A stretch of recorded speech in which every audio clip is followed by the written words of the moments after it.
Filipenses 2, 25 até o 30.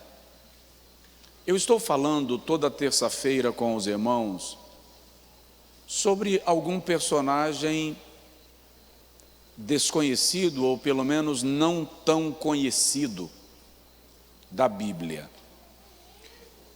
Gigantes da fé que você não conhece.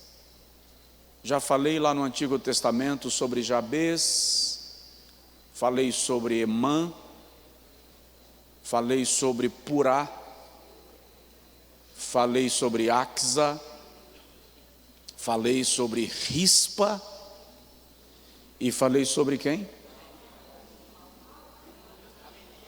A menina cativa que libertou um homem livre. Agora a gente vai passear com alguns do Novo Testamento. E semana passada eu falei sobre Malco, um ministério restaurado. Quem estava aqui terça-feira? Levanta a mão. Maravilha. Você não estava? A mensagem está lá no YouTube, você pode assistir, todas elas. Hoje eu vou falar sobre um camarada chamado Epafrodito. Tem alguma gestante aqui de menino? Epafrodito. Esse camarada é extraordinário. Olha só o que Paulo diz dele. Julguei, contudo, necessário enviar-vos Epafrodito, irmão meu e cooperador e companheiro de batalhas, e vosso enviado para me socorrer nas minhas necessidades, porquanto ele tinha saudades de vós todos, e estava angustiado por terdes ouvido que estivera doente, pois de fato esteve doente e quase à morte. Mas Deus se compadeceu dele, e não somente dele, mas também de mim, para que eu não tivesse tristeza sobre tristeza. Por isso vô-lo envio com mais urgência, para que, vendo-o outra vez, vos regozijeis, e eu tenha menos tristeza. Recebei-o, pois, do Senhor, com todo o gozo, e tende em honra a homens tais como ele, porque pela obra de Cristo chegou até as portas da morte, arriscando a sua vida para suprir-me o que me faltava do vosso serviço. Diga amém. A palavra que se aplica, uma palavra antiga que se aplica a Epafrodito é parabolani. Diga comigo, parabolani. Repete, parabolani. Pode falar que não é xingamento. Parabolani. Pergunta para a pessoa que está do seu lado: você é um parabolani? Senta, por favor.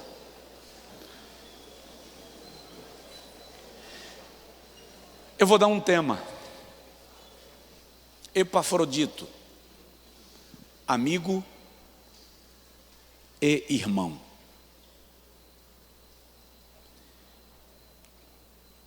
A carta de Paulo aos Filipenses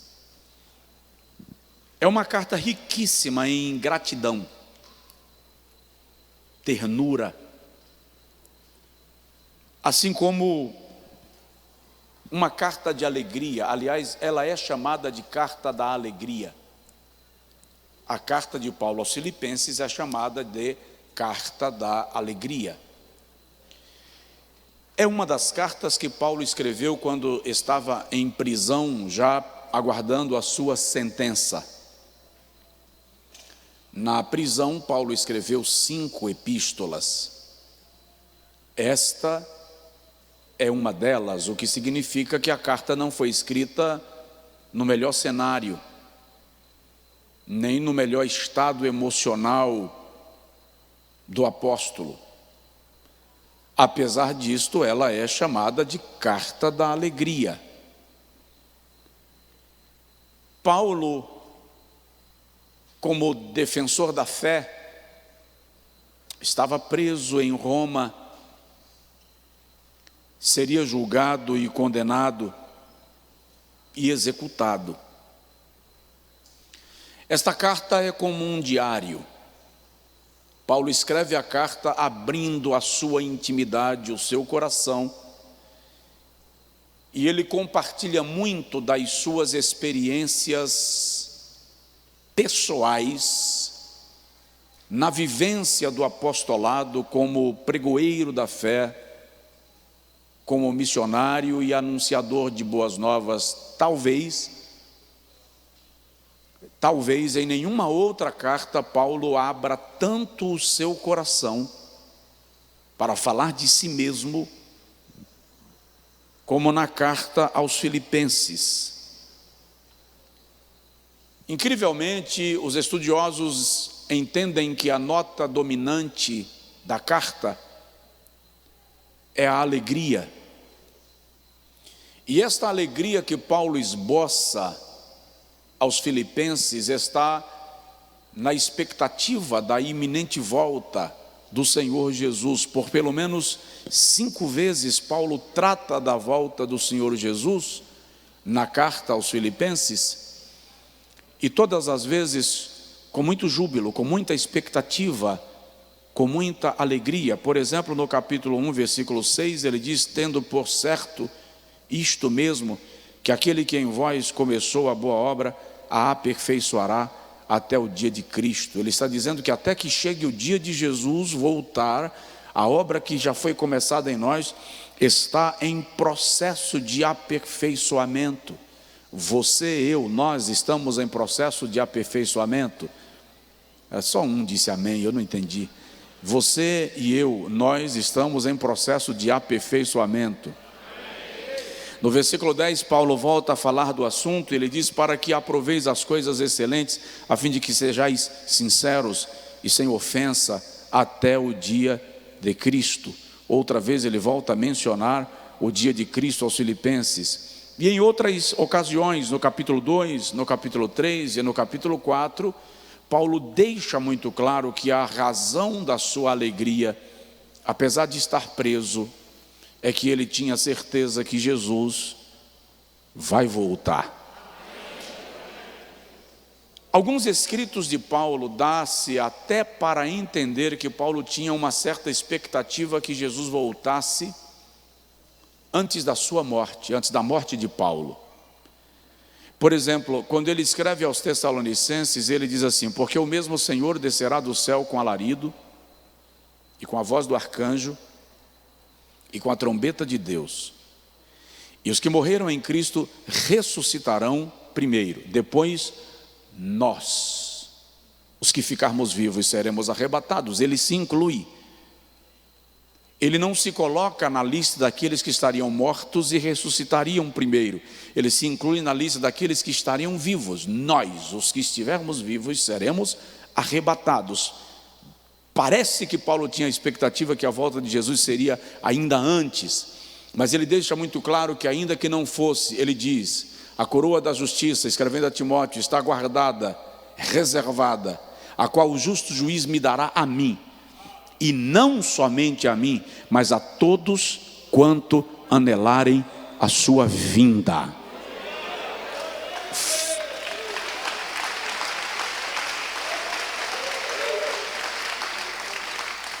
O fato é que Paulo sabe que Jesus vai voltar. E quando ele escreve essa carta aos Coríntios, aos Filipenses, Paulo tem pelo menos 2 propósitos centrais. O primeiro propósito da carta é agradecer, é gratidão. Paulo tem um sentimento de gratidão muito grande pela igreja de Filipos, porque esta foi a única igreja que se comprometeu com ele no início do seu ministério, de mantê-lo, de sustentá-lo, de enviar-lhe apoio nas suas viagens. No capítulo 4, versículo 15, por exemplo, ele diz assim: também vós sabeis, ó Filipenses, que no princípio do Evangelho, ele está se referindo ao princípio dele no Evangelho, quando partir da Macedônia, nenhuma igreja comunicou comigo no sentido de dar e de receber, senão vós somente. Então, agora que Paulo está vamos dizer isso, no final da vida, ele reconhece que aquela igreja lhe deu apoio e suporte desde o início do seu ministério. No versículo 16 do capítulo 4, também aos Filipenses, ele reconhece que quando ele estava em Tessalônica, a igreja de Filipos lhe enviou donativos pelo menos 2 vezes. Era uma igreja generosa, era uma igreja de coração aberto para investir no ministério da evangelização. Segunda carta aos Coríntios, capítulo de número 11, versículo de número 8 e 9, Paulo diz que o período que ele ficou na cidade de Corinto, e ele ficou em Corinto um longo período, Atos 18 revela isto.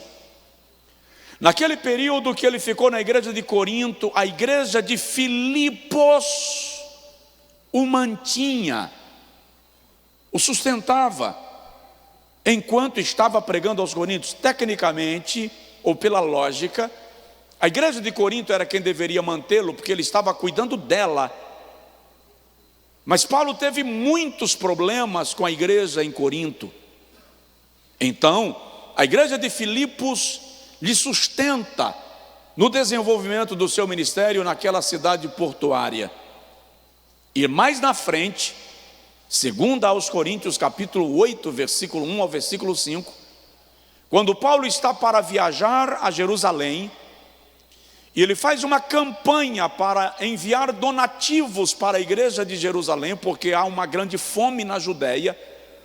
Ele reconhece outra vez que a igreja de Corinto, de Filipos, a igreja de Filipos, não apenas ofertou generosamente, mas também ofertou sacrificialmente para dar suporte à igreja na Judéia. Então, a igreja de Filipos é uma igreja generosa, e Paulo está escrevendo para ela uma carta de gratidão pelo seu cuidado com ele e com os projetos evangelísticos que ele coordenava e desenvolvia. Agora, no capítulo 4, versículo 18, o irmão vai ver, Paulo agradece porque ele está preso. Paulo estava o quê? Preso. E a igreja de Filipos manda Epafrodito enviando donativos. E olha o que ele coloca no versículo 18: cheio estou, tenho tudo, e tenho até em abundância. Depois que Epafrodito veio e de vossa parte me trouxe oferta como cheiro suave, sacrifício aprazível e agradável a Deus. Então, Paulo está preso e a igreja de Filipo não deixa de apoiá-lo, ainda que na prisão. Alguém aqui pode dizer amém? Agora diga comigo assim: Jesus, faz de mim uma igreja que apoia os verdadeiros ministros. Primeiro objetivo da carta, gratidão. Segundo objetivo desta carta, Paulo pretende dar um alerta. A igreja de Filipos estava vivendo 2 problemas muito sérios. Um era interno e o outro era externo. Já vou chegar em Epafrodito. Eu estou montando o cenário para você entender onde ele se destaca.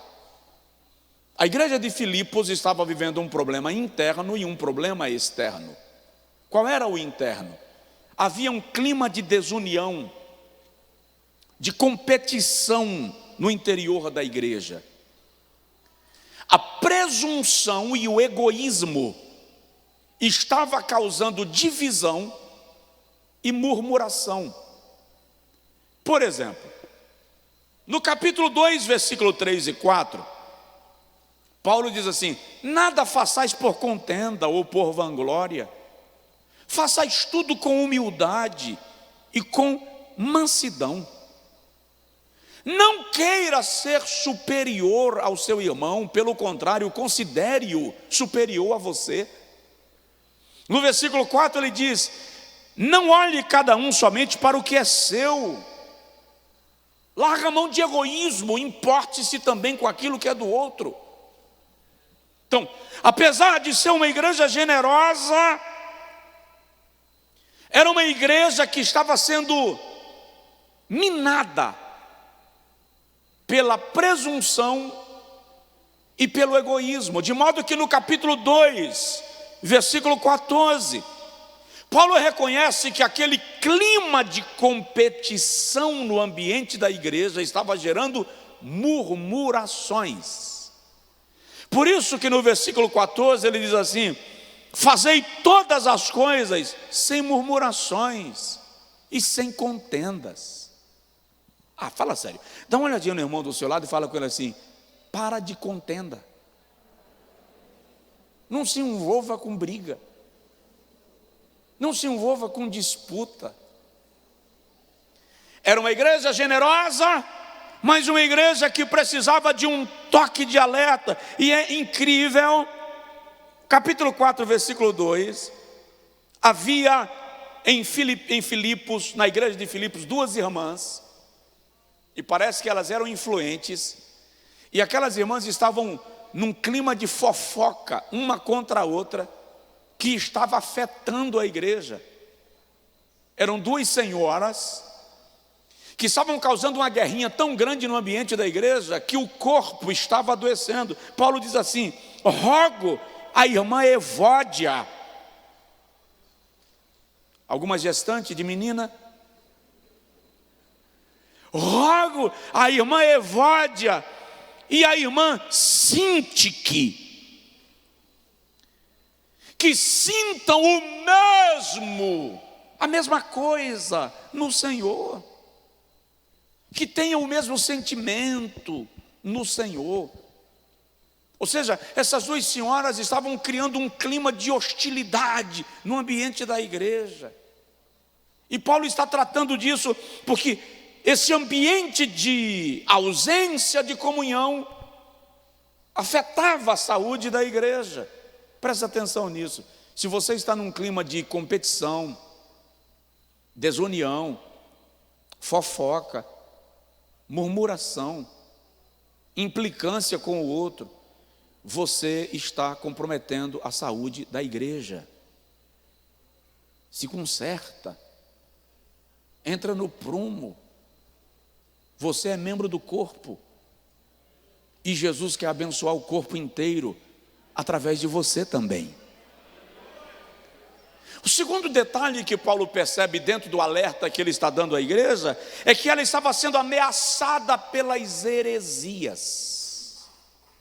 Tanto no capítulo 3, versículo 2, quanto no versículo 17, Paulo chama os falsos mestres de cães. Quem são eles? Os maus obreiros, que estavam querendo desviar a igreja do seu foco. No versículo 17, ele diz assim: atentai para aqueles que andam conforme o modelo, o exemplo, o padrão. Não se deixem guiar por aqueles que ensinam heresias. Esse é o cuidado de Paulo.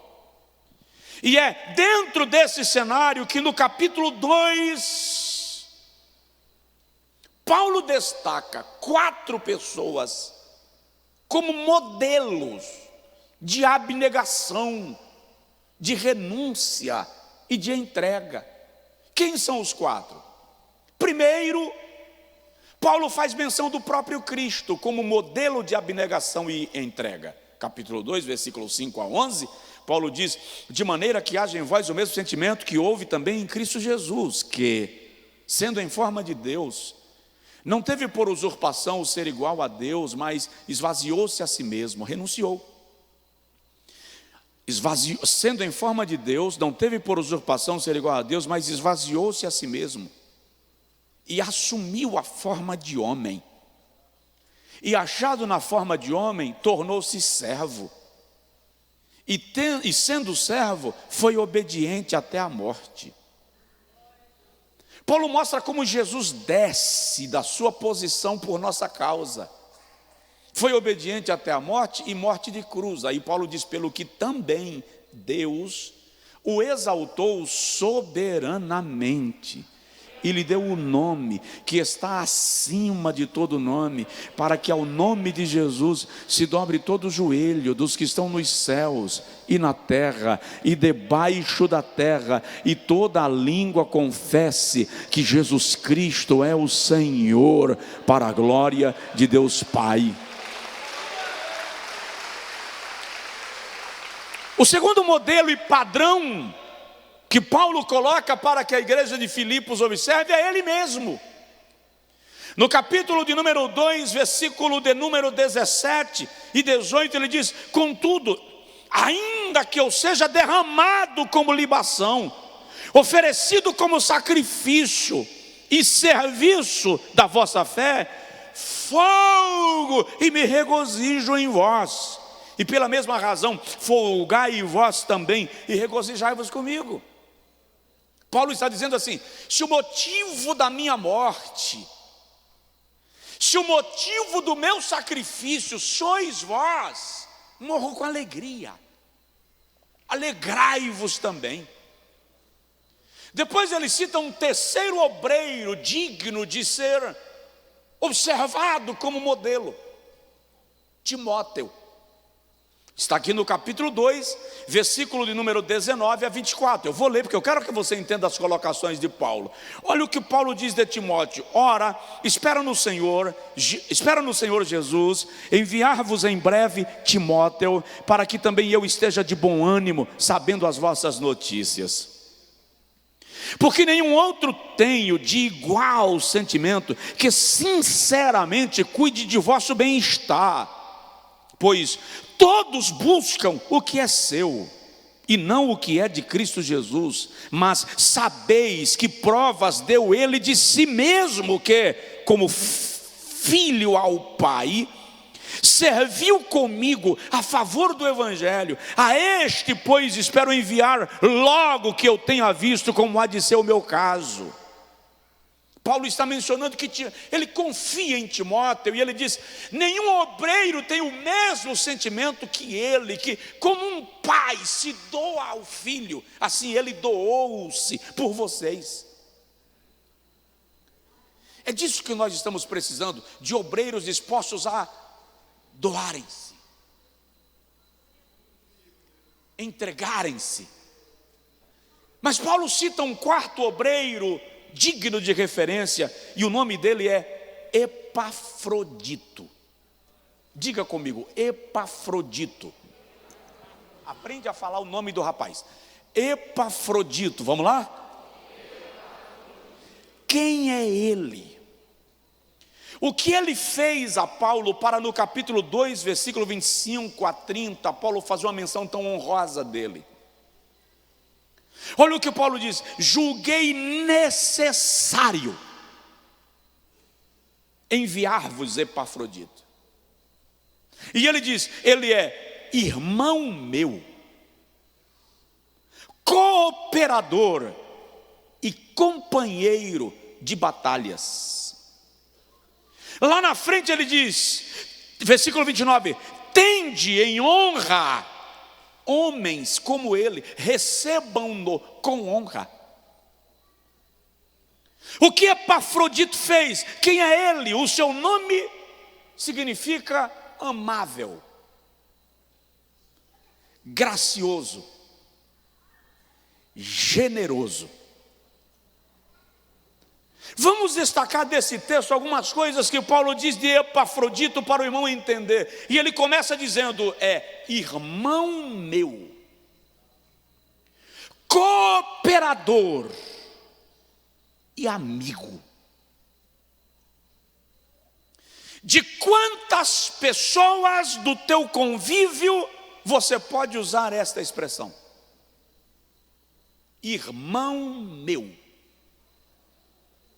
cooperador e companheiro de lutas, amigo.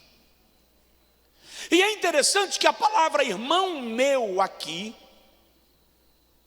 não é ou não tem o sentido de irmão no sentido religioso, como nós praticamos apenas para identificar a mesma profissão de fé. Irmão Ronei, irmão Ricardo, irmão Antônio. Não, o termo aqui vai além de um termo religioso de identificação de fé.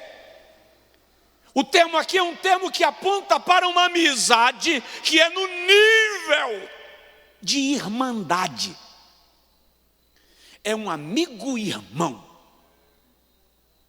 O termo é fraterno, indica unidade, indica um ligamento espiritual que vai além de uma identificação religiosa.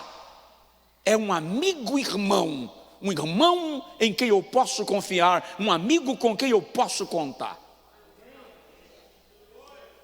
Fala sério, quantos amigos você tem de quem você poderia dizer irmão meu, cooperador e amigo? Epafrodito nos ensina a lição que nós somos irmãos, ou pelo menos devemos ser, a despeito das circunstâncias que envolvem o outro. Paulo estava preso, esperando a sua iminente condenação. Mas Epafrodito é o amigo que não se constrange em se comportar como irmão, apesar da situação que o apóstolo estava. Encontrar amigos para quando tudo vai bem não é difícil. Encontrar amigos para quando todas as coisas estão sob controle, quando você exerce influência e você tem a chave que abre a porta de acesso para aqueles que desejam passar, não é difícil. Mas encontrar amigos para quando você está na prisão, condenado. Ora, Epafrodito morava em Filipos, Paulo estava preso em Roma. Nós estamos falando de aproximadamente 1.200 quilômetros, nas condições de viagem do mundo antigo. E ele vai para ficar com Paulo. E tem mais coisa que você vai entender dos riscos que ele correu. O seu esforço e sacrifício é tão real que Paulo diz: é irmão meu, é colaborador do evangelho e meu companheiro em batalhas. E aí eu vou repetir o que eu disse em todas as pregações: Epafrodito não fez um milagre, não tem uma carta escrita por ele.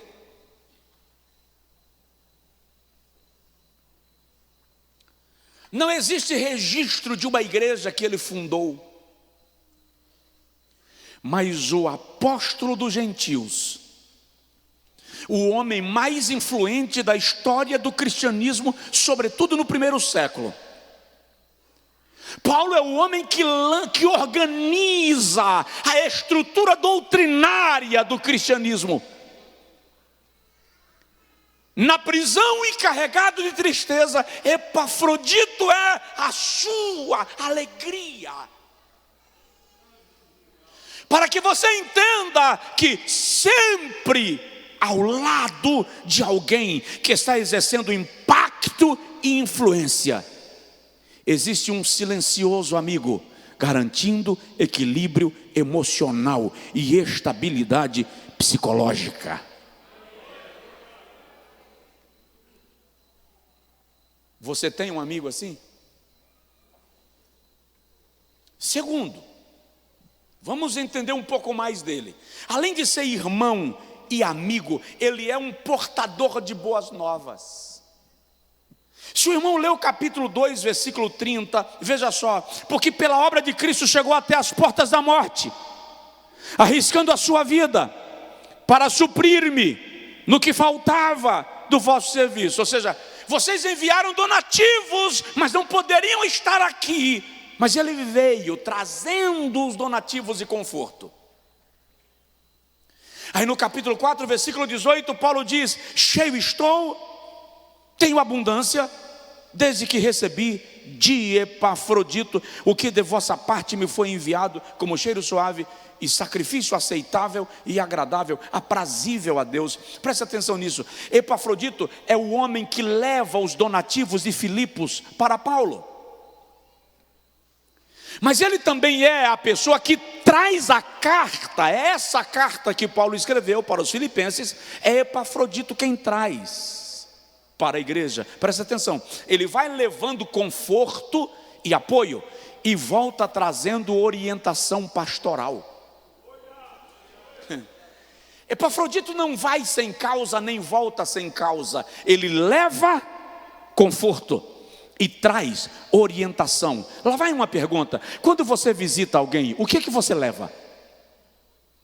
E o que você traz? Porque tem gente que vai visitar e leva comentários ruins, leva desânimo, leva informação da vida alheia, leva uma isca para colher uma informação e trazê-la para contaminar dois corações. Epafrodito vai levando conforto e volta trazendo orientação pastoral. Que tipo de mercadoria, que tipo de dádiva eu e você carregamos para levar uns para os outros? Lembro do episódio da irmã, que a vizinha não gostava muito dela, e um dia de domingo a vizinha mandou uma panela com ensopado, e quando a irmã recebeu, a irmã ficou muito feliz. A vizinha não gosta de mim, não gosta de crente, vive esculhambando a gente, xinga, joga pedra, joga areia na calçada, e agora mandou uma panela de comida. Que maravilha, Deus está trabalhando. Quando a irmã abriu a panela, eram fezes de animal com água na panela. A irmã tirou as fezes de animal, jogou fora, lavou a panela, preparou um ensopado de carne com legumes muito bem temperado e mandou levar. E em cima da panela ele escreveu assim: cada um dá o que tem. O que você está dando? Epafrodito leva conforto e donativos da igreja de Filipos para um apóstolo em prisão, e traz de volta a orientação pastoral para a igreja que está em liberdade. Ele leva conforto e traz orientação. Eu e você, que tipo de mensageiro estamos sendo uns para os outros? Tem gente que quando começa a conversar, eu já começo a dizer assim: blinda o meu coração, Senhor. Blinda a minha mente, Senhor. Não deixa me atingir. Porque você percebe que as palavras são daninhas. Se você não tomar cuidado, quando encerrar a conversa, você está em depressão. É ou não? Tem gente assim ou não tem? Quantas vezes termina o culto e você vai para casa, aí quando você chega em casa, você diz assim: estou com uma tristeza que eu não sei a origem. O que foi? E aí você vai buscar. Foi uma palavra que alguém disse, um dardo inflamado que lhe atingiu o coração.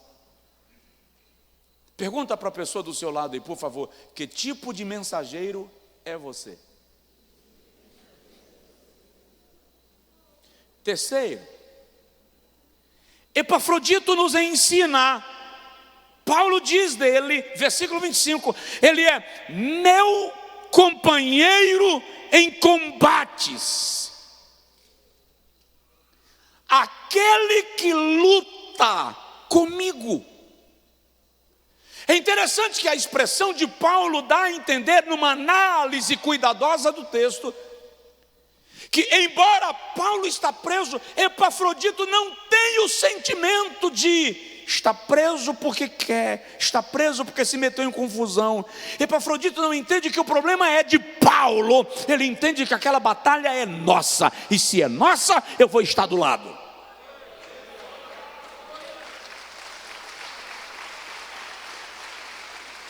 Meu companheiro de batalhas, a expressão é sinergos, indica aquele que está envolvido no mesmo conflito. É aquele nível de amizade que o camarada diz: a tua luta também é minha, a tua batalha também é minha, estamos juntos. É tão grande o vínculo emocional de Paulo com Epafrodito, que no versículo 27 Paulo diz que se Epafrodito tivesse morrido, ele teria amontoado tristeza sobre tristeza. Além da tristeza de estar preso, eu teria a tristeza de perdê-lo. Então Paulo reconhece um amigo que está com ele num momento difícil. E eu gostaria de lhe alertar: reconheça aqueles que estiveram com você nos momentos ruins. E devo lhe alertar mais: seja o amigo que não abandona o outro amigo só porque ele está em crise. Assuma o seu papel de companheiro nas batalhas. Companheiro nas batalhas. É incrível como a igreja precisa desenvolver o sentimento de que a batalha do irmão também é minha. O Dr. Wiersbe diz que a vida cristã não é uma colônia de férias, senão um campo de batalhas. Está passando isso porque não está na presença. Só está passando isso aí porque Deus está colocando a mão. É incrível como a religiosidade ensinou para nós que se você estiver passando luta é porque Deus está te chicoteando, quando nós precisamos compreender que as lutas são parte da vida cristã. No mundo tereis aflições, mas tem de bom ânimo. Jesus disse: eu venci o mundo. Você é companheiro nas batalhas? Está perto quando a luta chega, ou é do tipo que se afasta para ver no que vai dar? Vamos ver se sobrevive. Se sobreviver, a gente reaproxima. Fica firme. Não recue. Segure. Ajude o outro enquanto está na prisão, em dor e sofrimento. Seja o amigo Epafrodito. Seja Parabolane. Você vai entender daqui a pouco. Seja aquele que se arrisca em função, em favor e a serviço do outro. Vamos lá. Epafrodito nos ensina, Paulo diz dele: irmão meu, amigo e companheiro. Depois Paulo diz dele que ele é um portador de boas novas. Aí Paulo diz que ele é companheiro nas batalhas. O nível de autoridade espiritual que Paulo reconhece em Epafrodito é tão grande que Paulo o chama de apóstolo. Apóstolo Epafrodito. No versículo de número 25, Paulo diz assim: julguei contudo necessário enviar-vos Epafrodito, meu irmão e cooperador e companheiro nas lutas, vosso enviado.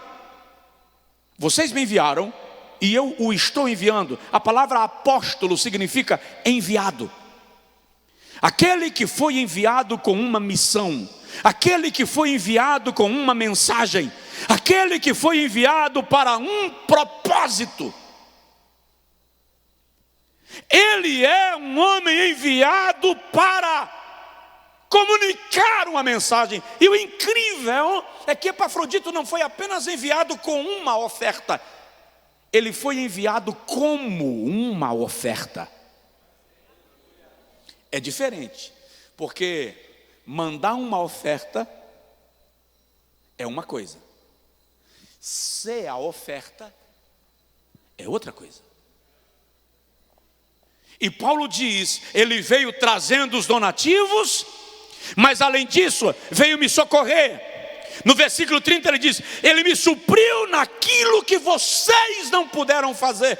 Ele não veio e trouxe os donativos e foi embora, ele veio e ficou.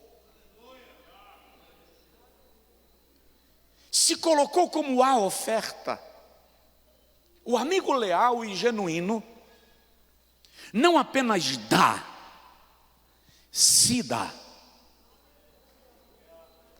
A Bíblia ensina isso no relacionamento conjugal. Diz assim, que o marido deve amar a mulher como Cristo amou a igreja e a si mesmo se entregou por ela. Os homens que gostam muito de novela mexicana, de novela da Globo, dos contos das 1001 noites, de romances, aprenderam a dar-se a elas. Mas existem poucos homens com disposição de dar-se por ela. Porque a si mesmo se entregou por ela. Se entregar a ela é fácil, é romântico, é lindo. Entregar-se por ela é sacrifício. E é aí onde nós estamos batendo com a cabeça. Porque nós aprendemos que amor é romance e o amor bíblico não é romântico. O amor bíblico é sacrificial. É o amor com a disposição de entregar-se. O amor bíblico nos ensina que flores têm espinhos. O amor romântico nos ensina que flores têm perfume. O amor bíblico nos ensina que flores têm espinhos. O perfume não anula o espinho. Entregar-se. E Paulo está dizendo de Epafrodito, ele veio como oferta. A expressão que ele usa aqui é traduzida por sagrado, culto, dando a entender que Epafrodito compreende que o seu serviço pelo apóstolo é um serviço a Deus. Por que nós temos dificuldade de servir uns aos outros? Porque não nos ensinaram que servir ao irmão é servir a Deus. Epafrodito tem isso no seu coração. Ele está servindo a Paulo com a consciência que o seu serviço é para Deus, é um culto. Nos ensinaram que culto acontece quando a gente se reúne na igreja e canta, e aplaude, e ouve pregação. Epafrodito compreende que toda a sua vida é um culto, e aquilo que ele está fazendo pelo próximo, Deus está sendo cultuado, glorificado e adorado.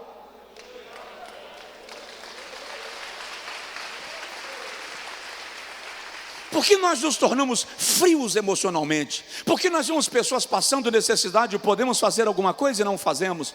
Porque existe corrupção no sistema de governo, nas empresas, nas instituições de menor porte, porque nós não compreendemos que o que nós fazemos é um culto, e a questão é, para quem?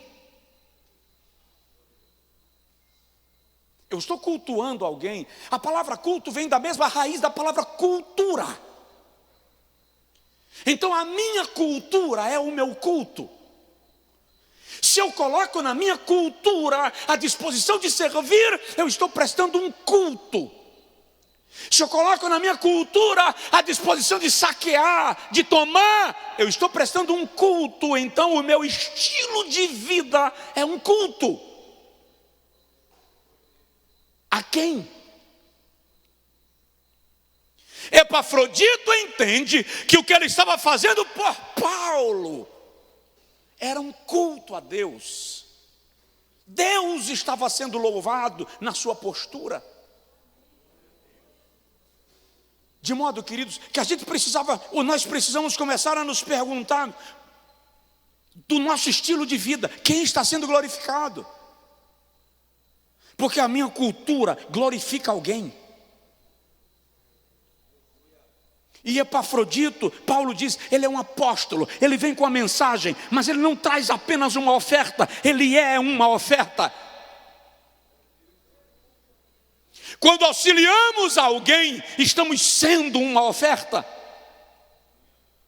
Quando ajudamos alguém, estamos sendo uma oferta. Pensamos que o culto se resume a vir ao templo, cantar e trazer uma oferta. Mas se eu trouxer uma oferta e não for uma oferta, isto não ecoa na eternidade? Provoca seu vizinho e diz para ele: você é uma oferta. Então Paulo chama Epafrodito de um apóstolo, um mensageiro enviado pela igreja. Em seguida Paulo envia, quinto lugar, Paulo diz que Epafrodito é um sobrevivente. Olha o versículo 27. Ele esteve doente, versículo 26. Porquanto ele tinha saudade de vós todos, ele estava angustiado, porque vocês souberam que ele estivera doente, e de fato ele esteve doente, e quase à morte. O historiador diz que naquele período houve em Roma uma chamada febre romana. Foi uma pandemia que varreu a cidade e ocasionou mortes e mais mortes. E Epafrodito foi atingido pela febre romana. E Paulo diz assim: ele não apenas adoeceu, mas ele adoeceu quase à morte. Foi grave. O estado de Epafrodito foi gravíssimo. E é interessante que Paulo diz, ele só sobreviveu porque Deus teve misericórdia dele, e não só dele, de mim também, para que eu não acumulasse tristeza sobre tristeza. E o incrível, Paulo não fala aqui do milagre da fé. Paulo não fala do milagre da fé. Paulo não fala do milagre extraordinário. O homem que mandava lenço para que os enfermos fossem curados em Atos 19, está com o seu amigo doente quase à morte, ele está na prisão, nada pode fazer. Paulo não está defendendo a teoria da teologia do pensamento positivo. Paulo não defende a teologia da prosperidade, que diz que crente que é crente não adoece, crente que é fiel não adoece. Alguém vem me falar, vocês não são crentes? Como é que crente morreu de Covid? Se tu é filho de Deus? Sou. E por que tu está com medo de Covid? Tu também não é filho de Deus? Perguntas imbecis. Paulo está dizendo que Epafrodito, crente, mensageiro de Deus, enviado da igreja, cuidando dele, veio com uma oferta, e veio como uma oferta, está à beira da morte. Por quê? Porque nós estamos sujeitos às mesmas circunstâncias que os seres humanos estão sujeitos. Mas Paulo está dizendo e declarando: Deus teve misericórdia e ele sobreviveu. E Paulo diz assim: a misericórdia de Deus não foi apenas por ele, foi por mim também. Nós aprendemos aqui a lição de que nós crentes somos sujeitos aos embates, ficamos doentes e até morremos. E quando Deus nos quer poupar da morte, Ele executa a misericórdia no tocante a isso e nos livra dela. Mas aprende uma coisa: nunca olhe para uma pessoa que está passando uma luta e faça o seu julgamento baseado na sua concepção religiosa e na sua espiritualidade, porque você não tem conhecimento da razão de Deus, a razão pela qual Deus está tratando daquela forma. E se ele for recolhido à glória, é seu papel chorar com os que choram e não questionar a fidelidade de alguém. Epafrodito quase morreu por causa do seu cuidado com Paulo. Ele poderia estar em Filipos, está em Roma cuidando do apóstolo, e adoeceu quase à morte. Por que isso? Paulo vai reconhecer que Epafrodito é um parabolane, aquele que está disposto a correr perigo pelo outro, aquele que está disposto a correr perigo pelo outro. Até que ponto você se colocaria nessa condição? O que era um parabolane? Nos dias da igreja primitiva, havia uma associação de homens e mulheres chamados parabolane, tradução literal, os jogadores. A missão deles era visitar os presos e enfermos que estavam em isolamento, fosse por causa do nível do seu crime ou por causa de uma enfermidade grave e infecciosa. Era um grupo de pessoas que corriam risco para levar consolo a quem estava em abandono. A história diz que em Cartago houve uma praga com centenas e milhares de mortos. E o bispo cristão Cipriano reuniu a igreja da qual ele cuidava, porque os habitantes de Cartago pegavam os seus familiares atingidos pela praga, jogavam nas valas, jogavam nas praças e fugiam deles aterrorizados. Cipriano convenceu a igreja de que cuidar daqueles que estavam sob a praga era melhor e mais saudável para a cidade do que abandoná-los nas praças. E a história testemunha que por causa dele a cidade foi poupada da destruição e da desolação, porque os que morriam eram jogados a céu aberto. Cipriano, com a assembleia que ele pastoreava, sepultava, e os que estavam enfermos eles cuidavam até curá-los. O termo para esta ação é parabolane, aquele que se arrisca ao perigo em favor ou em função do outro. Paulo diz de Epafrodito no versículo de número 30, pela obra de Cristo chegou às portas da morte.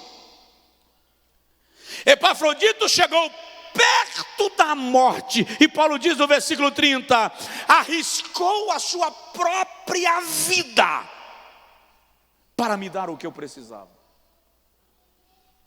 Quando Paulo usa a expressão arriscou a sua própria vida, ele está usando uma expressão como se usaria para um jogador que pega tudo que tem e joga no último lance, na tentativa de vencer na sua última jogada. Paulo está dizendo: Epafrodito pegou tudo que tinha, sua própria vida, e jogou ao risco para salvar a minha. Isso é um parabolane, alguém disposto a se arriscar para ajudar o outro. Até que ponto nós estamos dispostos a ajudarmos uns aos outros? Não é uma mensagem fervorosa, é uma mensagem desafiadora. Até que ponto eu estou disposto a me colocar em perigo para salvar o outro? Que tipo de irmãos nós somos? Que tipo de família para pertencer nós somos? Qual é o tipo de amor fraternal que nós praticamos? Somos como o sacerdote que vê o ferido e passa de largo para não contaminar a sua vestimenta sacerdotal. Somos como o levita que olha para o mesmo ferido e vai embora, porque afinal de contas ele representa a liturgia. Ou somos como o samaritano que descemos do cavalo e usamos o azeite que temos para limpar a ferida, não importa se ela é contagiosa. Um parabolano é aquele que está disposto a se arriscar por alguém, mesmo que todos o rejeitem.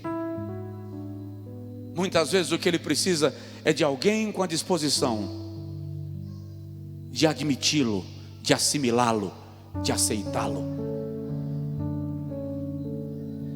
Alguém com a disposição de colocar-se em perigo para salvar o outro.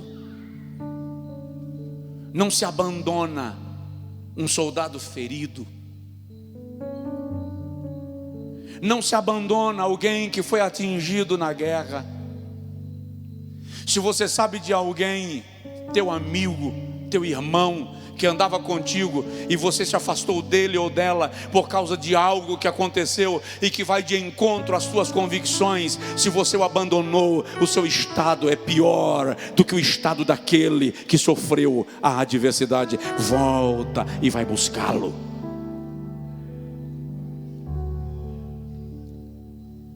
Conta-se de uma corporação na Segunda Guerra, que quando estava saindo para o campo de batalha, 2 soldados fizeram um pacto e disseram um para o outro: se eu for ferido na guerra, você me leva ferido de volta para a base, e se você for ferido, eu não volto para a base sem você. E fizeram um acordo. E depois de um dia de batalha, quando se encontraram na base, um daqueles soldados sentiu a falta do outro. E ele disse ao capitão: preciso ir ao encontro do meu amigo. E o capitão disse: você não vai, já é noite. Se você for, é um ato de rebeldia, você pode morrer lá e colocar em risco toda a corporação. E ele disse: capitão, eu tenho que ir, eu não posso deixá-lo. E o capitão disse: se você for, eu te levo para a corte marcial. E enquanto o capitão falava, ele levantou, saiu e desapareceu na escuridão. Só chegou de volta no amanhecer do dia seguinte, trazendo o seu amigo no ombro.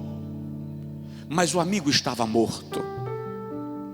E quando ele deitou o amigo na frente da tropa, já morto, o capitão disse: do que adiantou? Além de arriscar a vida dos seus colegas, você trouxe um soldado morto. O soldado disse: valeu a pena, porque quando eu pulei na vala onde ele estava e ele me viu, ele ainda teve tempo de dizer: eu sabia que você iria voltar. Se nós não estivermos dispostos a buscar o soldado ferido, não somos dignos da patente que carregamos. Fica de pé, por favor. Epafrodito nos dá uma lição. Sair de Filipos para Roma era uma viagem arriscadíssima, principalmente para se tornar companheiro de um condenado que estava na iminência de sofrer uma execução. Roma estava decidida a perseguir os cristãos, e lá vai Epafrodito para acompanhar Paulo num cenário que é um cenário hostil. Lá a enfermidade assola e pessoas estão morrendo, e ele foi infectado. O estado dele é grave. Nós estamos saindo de uma pandemia. Nós sabemos o que é estado grave numa pandemia. Epafrodito chegou às portas da morte, diz Paulo. Para quê? Só para suprir, Paulo diz, suprir as minhas necessidades, naquilo que vocês não puderam supri-las. Eu vou fazer só uma pergunta e nós vamos orar. A pergunta é importante. Será que você não tem um amigo que está dependendo apenas de um sinal seu, de cuidado por ele?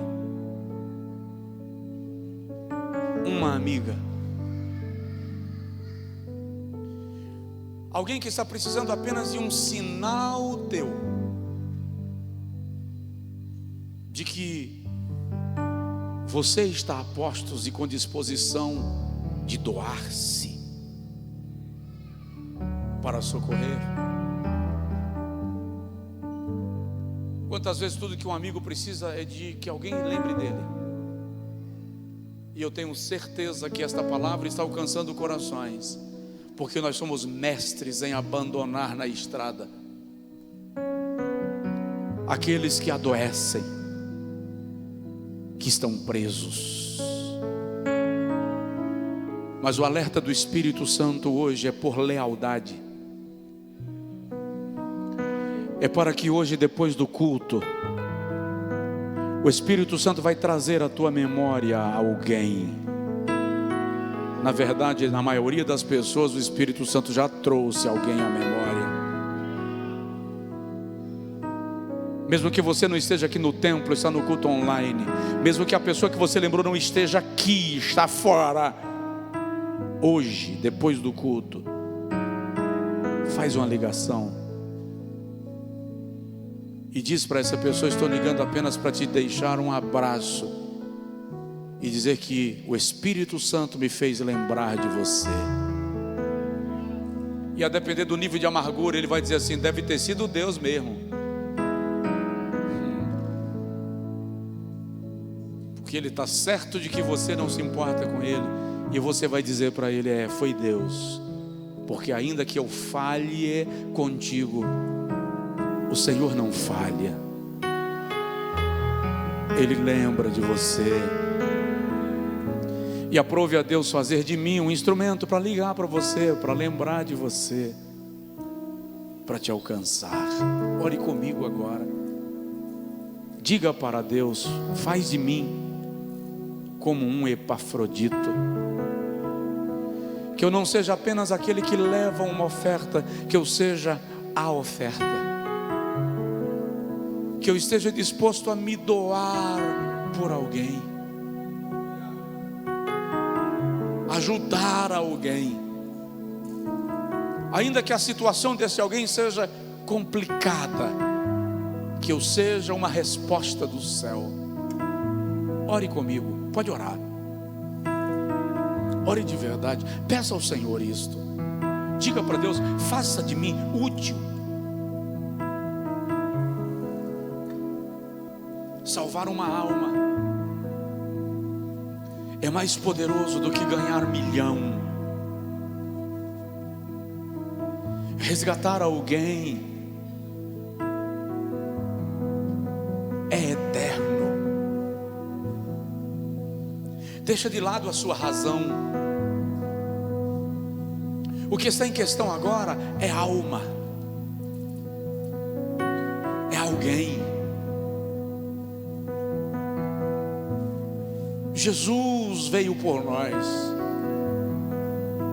Epafrodito doou-se por Paulo. Seu amor a Deus e à igreja se manifesta no seu cuidado com o apóstolo. Que esse milagre comece a acontecer em nosso coração agora. Senhor, aquela pessoa que está na vala, na sombra, na angústia, no anonimato, foi desprezada por alguma razão, e eu,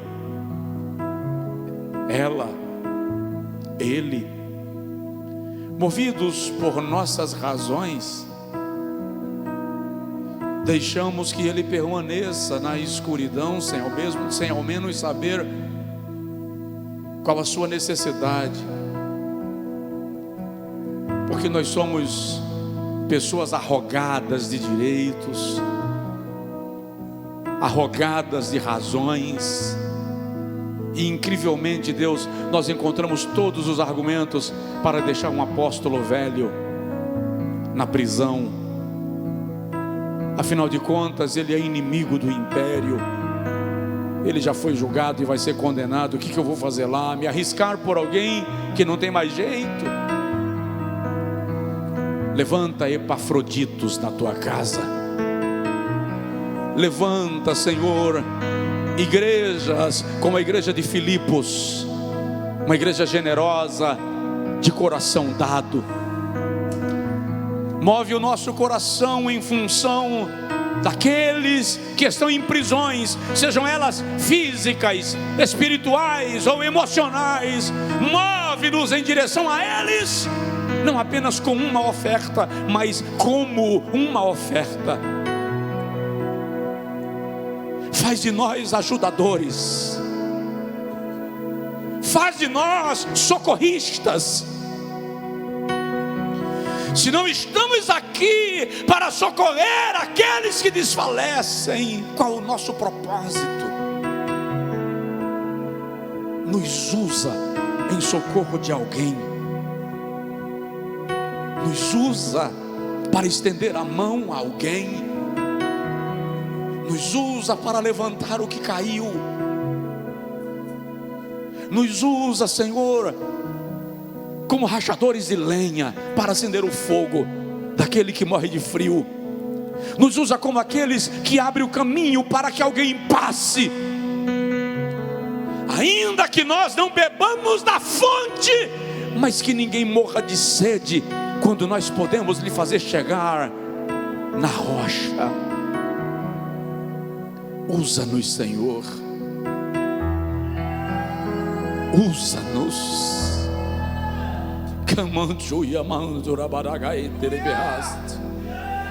Usa-nos, usa-nos.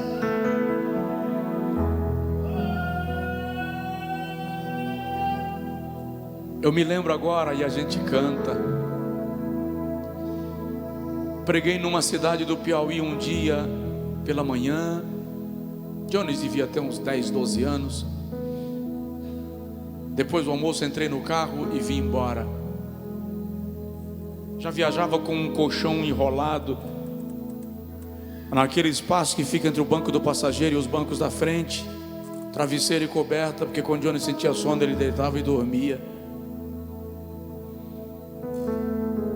Por volta das 10 da noite eu já estava numa cidade da Bahia, moído, cansado, e eu decidido que eu chegaria e iria dormir em casa, porque só sabe quanto vale a sua própria cama quem já precisou ficar muitas noites longe dela. E eu decidi que eu ia chegar em casa. Mas depois que eu passei de uma determinada cidade, já na Bahia, uma neblina tomou conta da pista e eu não enxergava quase nada à minha frente. Neblina na Bahia, mano, nesse nível. Resolvi voltar para a última cidade que eu havia passado. Eu fiz a manobra em cima da pista, retornei, parei numa pizzaria. Enquanto eu esperava a pizza chegar, um irmão da Assembleia de Deus chegou e disse assim: o senhor está aqui? Eu vou procurar uma pousada para dormir. Disse, não, vou avisar o pastor. Foi e avisou a um pastor da cidade. O pastor veio, me levou para a casa dele. Jones foi direto para a cama, dormi. E eu fiquei conversando com ele e com a esposa. Por volta de meia-noite eu disse: tenho que deitar, eu não aguento mais. Ele disse: você não veio aqui para dormir. Eu disse: como assim? Preciso de você. E ele me chamou na garagem.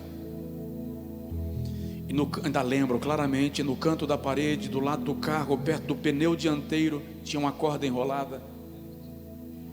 Ele disse: eu estou num conflito tão grande que eu decidi que nessa madrugada eu iria tirar a minha vida. E eu disse a Deus: se o Senhor ainda tem um plano para mim, traz alguém para ser uma resposta para a minha vida. Ele olhou para mim e disse: Deus trouxe você. Conversamos até quase 6 horas da manhã. O laço foi quebrado, uma vida foi salva, para a glória de Deus. Porque muitas vezes não é a oferta que você leva, é a oferta que você se torna que faz a diferença.